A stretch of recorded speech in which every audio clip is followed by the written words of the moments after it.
Les jours suivants furent marqués par un silence lourd et pesant. Même si la vérité sur Bakary avait été révélée, le poison des rumeurs et de la jalousie continuait de s'insinuer dans le village. Les regards des anciens, des voisins et même des amis de confiance semblaient peser sur chaque geste d'Aïssata et de Seydou.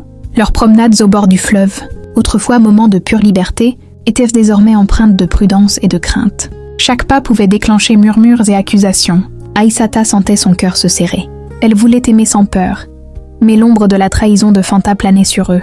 La jeune femme se demandait si leur amour suffirait pour résister à la méchanceté humaine et à la rigueur des traditions. Ses mains, autrefois légères et confiantes, tremblaient lorsqu'elles touchaient celles de Seydou. Et pourtant, dans chaque regard échangé, il y avait une promesse silencieuse. Il ne se laisserait pas briser. Seydou, fidèle à son courage, tentait de rassurer Aïssata, mais il savait que leur situation restait fragile. Il proposa encore une fois qu'ils quittent le village, qu'ils trouvent un lieu où leur amour ne serait pas interdit. Mais Aïssata, bien qu'aspirant à la liberté, refusait de trahir sa famille et ses ancêtres. Les traditions étaient un poids, certes, mais elles faisaient partie d'elle. Et ce lien à ses racines lui semblait tout aussi vital que son amour pour Seydou. C'est à ce moment que Fanta frappa une nouvelle fois. Cette fois, elle ne se contenta pas de répandre des rumeurs. Elle mit en place un piège pour séparer les amants.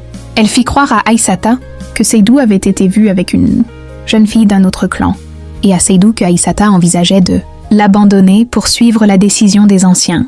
La confusion, la peur et la douleur s'installèrent comme des ombres dans leurs esprits. Aïssata, le cœur lourd, se réfugia sous l'arbre ancien. Les fleurs autour d'elle semblaient se courber sous le poids de ses larmes, comme si elle comprenait sa détresse. Elle murmura le nom de Seydou, espérant qu'il l'entendrait malgré la distance et les mensonges qui les séparaient. Seydou, de son côté, errait le long du fleuve, chaque pas résonnant dans le silence de la nuit. Les étoiles semblaient se cacher derrière des nuages, et la lune peinait à éclairer son chemin.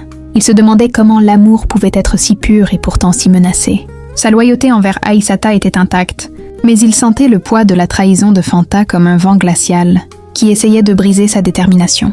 Le lendemain, le village fut en effervescence. Les anciens convoquèrent à nouveau le couple pour une discussion décisive. Le conseil devait trancher sur leur avenir et déterminer si leur amour pouvait continuer ou si la tradition devait les séparer. La tension était palpable. Chaque habitant retenait son souffle, conscient que l'histoire de ces jeunes amants pourrait transformer le village pour toujours. Face aux anciens, Seydou prit la parole avec une intensité nouvelle. Nos cœurs se sont choisis librement. Nous aimons avec sincérité, malgré les erreurs et les mensonges. La tradition ne doit pas écraser ce qui est vrai et juste. Aïssata, rassemblant son courage, ajouta « Nos ancêtres ont toujours respecté la loyauté et l'amour sincère. Ce que nous avons est pur. Nous ne demandons pas à ignorer les traditions, mais à les adapter pour permettre au cœur d'être entendu et respecté. » Fanta, furieuse de voir son plan échouer, tenta de s'interposer, mais son visage trahissait sa peur et sa frustration.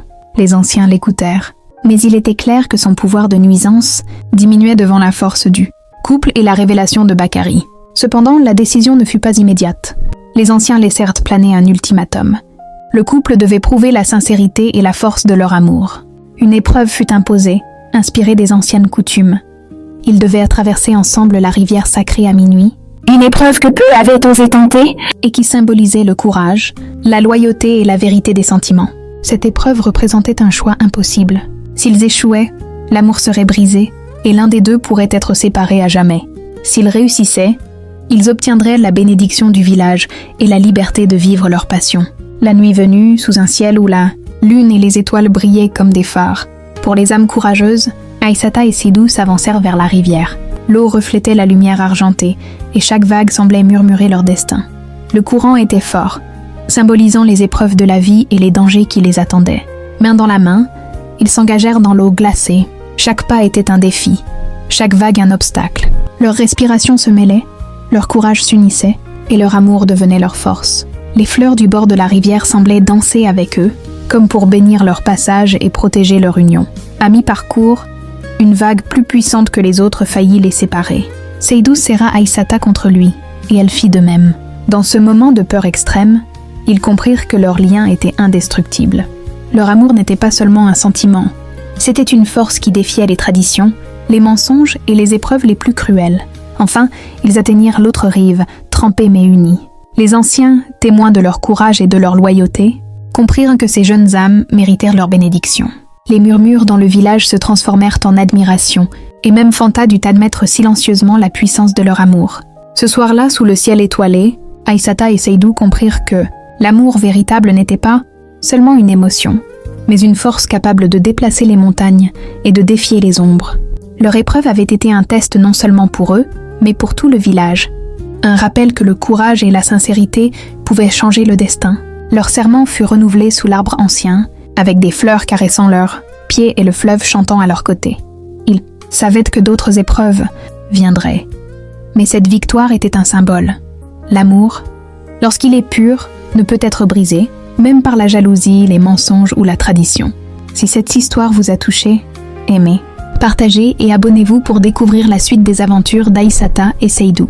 Laissez un commentaire pour nous dire ce que vous auriez fait à leur place. Et souvenez-vous, le courage de suivre son cœur peut changer le cours de votre vie.